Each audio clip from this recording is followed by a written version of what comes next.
Okay hi everyone. सो आज हम HCV का एक क्वेश्चन डिस्कस करेंगे। It says consider the situation shown in figure. The switch S is open for a long time and then closed. Find the charge flown through the battery when the switch S is closed. Fine. तो देखो ये diagram आपको दे रखा है। सो जब भी इस तरह के क्वेश्चंस आपको मिलते हैं ना, जहाँ पे एक सर्किट होता है, उसमें एक स्विच होता है, पहले ओपन होता है, फिर बाद में हम क्लोज कर देते हैं। सो ऐसे क्वेश्चंस में आपको क्या करना है, सर्किट की स्टडी करना है स्विच को क्लोज करने से पहले और स्विच को क्लोज करने के बाद।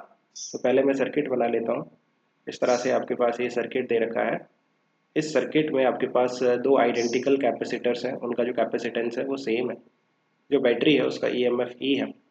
सो जब कैपेसिटर्स सीरीज में होते हैं तो उनमें चार्ज जो होता है वो सेम होता है और जो पोटेंशियल है वो डिवाइड होता है।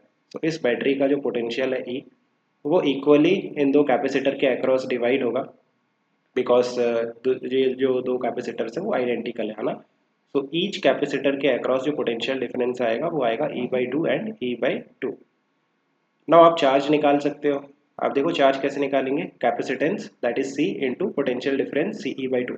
तो जो चार्ज होगा इस वाली प्लेट पे पॉजिटिव चार्ज और इस वाली प्लेट पे नेगेटिव चार्ज, दैट इज यहाँ पे हो गया CE/2 और यहाँ पर हो जाएगा माइनस का CE/2। सिमिलरली सेकेंड वाला जो कैपेसिटर है, लेफ्ट वाली प्लेट पे पॉजिटिव और राइट वाली प्लेट पे नेगेटिव, CE/2 और यहाँ पर भी माइनस का CE/2।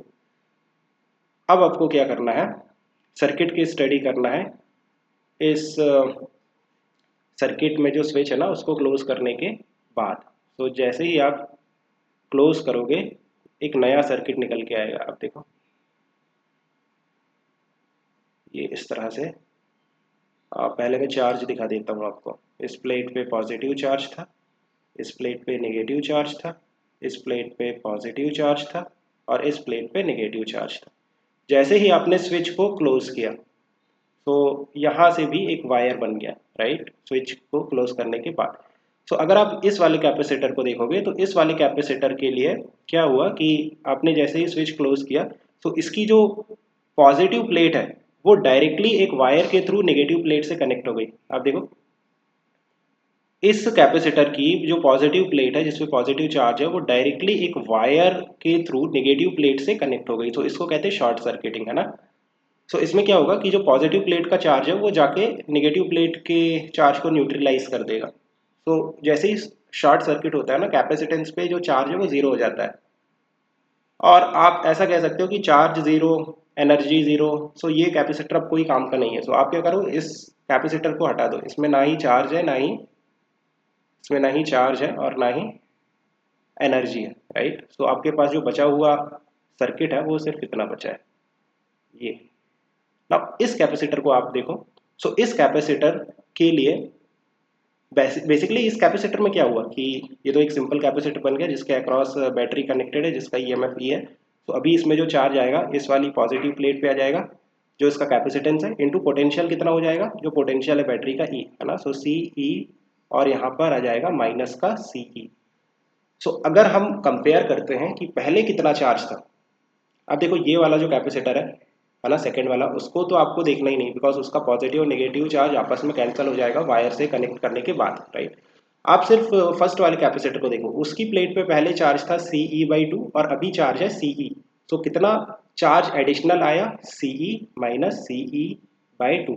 जो CE/2 का चार्ज था वो कौन सप्लाई करेगा, बैटरी सप्लाई करेगी।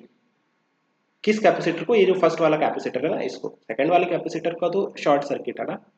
ओके, ऑप्शन बी चेक करते हैं। Find the work done by the battery. Okay, so work done by the battery निकालना कोई बड़ी बात नहीं है, जस्ट फॉर्मूला यूज करना है। Work done by battery is equal to battery ने कितना चार्ज सप्लाई किया इनटू बैटरी का जो ईएमएफ है, दैट इज ई। बैटरी ने कितना चार्ज सप्लाई किया, CE/2, है ना, इनटू ई। तो ये निकल के आ जाएगा CE²/2। सिंपल। थर्ड चेक करते हैं। Find the change in energy stored in the capacitors. So आप देखो स्विच क्लोज करने के पहले कितनी एनर्जी थी। ये जो फर्स्ट वाला कैपेसिटर है, फर्स्ट वाला कैपेसिटर, इसमें कितनी एनर्जी थी, इसका कैपेसिटेंस C और इसके अक्रॉस जो पोटेंशियल डिफरेंस था वो था E/2। सो CE/2 का स्क्वायर हाफ CV² होता है ना, हाफ। ये हो गया कैपेसिटेंस और इसके अक्रॉस पोटेंशियल डिफरेंस E/2 और इसका स्क्वायर। सिमिलरली ये वाला जो कैपेसिटर है इसमें भी इतनी ही है, लाइक हाफ इसका कैपेसिटेंस C और इसके अक्रॉस जो पोटेंशियल डिफरेंस है वो E/2 का स्क्वायर। तो इन दोनों को ऐड कर दो तो ये आपके पास आ गया इनिशियल एनर्जी, है ना, E इनिशियल इलेक्ट्रोस्टैटिक एनर्जी। आप इसको सॉल्व करो तो कितना आएगा, CE²/4। तो इनिशियल एनर्जी कितनी स्टोर है, CE²/4। फाइनल एनर्जी देखें, आपके पास अब एक ही कैपेसिटर बचा है ना फाइनल स्टेज में, सो हाफ कैपेसिटेंस इनटू जो कैपेसिटर के अक्रॉस पोटेंशियल डिफरेंस है वो है E, so E²। So this is E final, ये फाइनल एनर्जी। सो कितनी एनर्जी इंक्रीज हुई, E final minus E initial, half CE² minus ये हो गया फाइनल माइनस इनिशियल कितनी थी, half sorry 1/4 CE², right. So that will be 1/4 CE²। This is the increase in the potential energy after you close the switch. Okay. Find the heat developed by the system. देखो ये तो काफी simple है। जब भी battery work करती है ना, तो वो दो चीज़ों में जाता है, एक तो जाता है पोटेंशियल एनर्जी के इंक्रीज में और दूसरा जाता है हीट में। ना work done by the battery अभी आपने निकाला कितना था, half CE²। Change in potential energy अभी हमने निकाला, इंक्रीज कितना हुआ पोटेंशियल एनर्जी, है ना, electrostatic potential energy, that was 1/4 of CE²। सो यहाँ से डेल्टा H का वैल्यू निकालना कोई बड़ी बात नहीं है, कितना आएगा, heat generated will be half CE² minus 1/4 CE². So this will be again 1/4 CE². I hope you have understood. Keep up to understood.